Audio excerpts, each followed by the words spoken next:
Putting rental properties inside an S corporation is one of the most expensive mistakes a real estate investor can make. Most people hear S corporation and think that's the move. For some businesses, absolutely.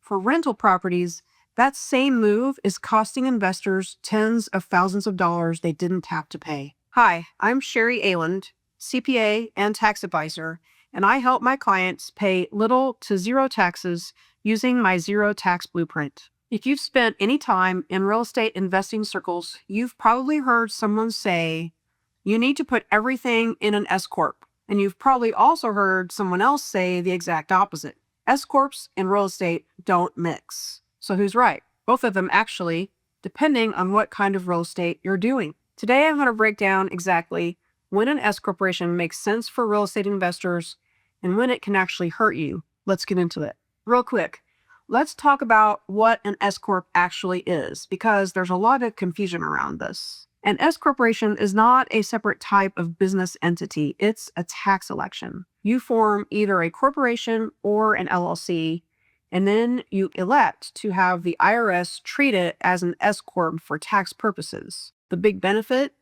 You can split your income into two buckets: a salary you pay yourself and a distribution.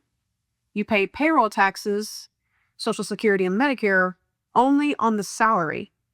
The distribution passes through to your personal return without that extra 15.3% self-employment tax hit. On, say, $150,000 of net income, that split can save you $10,000 to $15,000 a year or more. On my next video, we'll go deeper into the topic of S Corp compensation to owners, but here's a quick graphic on how much you can save in self-employment tax using the S Corp strategy with a reasonable salary. On the sole proprietor or single member LLC, you're paying 15.3% self-employment tax on $138,525. The reason this is not taxed on the whole $150,000 is because you get a business deduction for half of that self-employment tax. On the S Corp side, you still have the net income of $150,000, but you pay yourself a W-2 salary of $75,000. Now you're paying the 15.3% all in on the $75,000, which is a total of $11,475. So that's a difference of $9,719. This, of course, is just the self-employment tax, not your income tax. That's real money. But, and this is a big but, it only helps you when the income is subject to self-employment tax in the first place. And that's where real estate gets complicated. There are two situations where an S Corp is generally powerful for people in real estate. Number one is house flipping. If you're buying properties, renovating them, and selling them, the IRS considers you a dealer in real estate. Your profits are treated as ordinary income. And yes, they are subject to self-employment tax. That means your flipping business looks a lot like any other active trader business. An S corporation election can save you significantly on that self-employment tax, just like it would for a consultant or an agency owner. Number two, real estate agents and brokers. If you're a producing agent or broker earning commission income, you are running an active business. Your net income is absolutely subject to self-employment tax. An S Corp structure with a reasonable salary and distributions can be one of the smartest tax moves you make. A lot of high-producing agents leave thousands of dollars on the table every year by not having this conversation with their CPA. The same goes for property managers who earn management fees, real estate wholesalers, and anyone else whose primary real estate income comes from services or active transactions rather than from holding the property. Now, here is where I want to slow down, because this is where people get into trouble. Rental income is not subject to self-employment tax. Let me say that again. If you own a rental property and it produces $50,000 a year in net income, congratulations. But that income is already not subject to self-employment tax. It flows to your Schedule E and gets taxed at your ordinary income rate. But there's no 15.3% self-employment tax sitting on top of that. So, if the whole point of an S Corp is to avoid self-employment tax, and your rental income doesn't have self-employment tax to begin with, you get no benefit from the S Corp structure. Zero. And here's what's worse.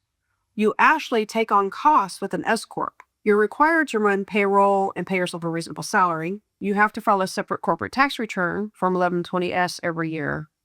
You have payroll service fees and additional accounting fees, potentially state franchise taxes, and more administrative burden on you. All of that for no tax savings. It's a bad trade. There's also a real estate-specific problem called the Section 1231 gain issue. When you sell a rental property you've held long-term, the gain typically qualifies for long-term capital gains rates, which are much lower than ordinary income tax rates.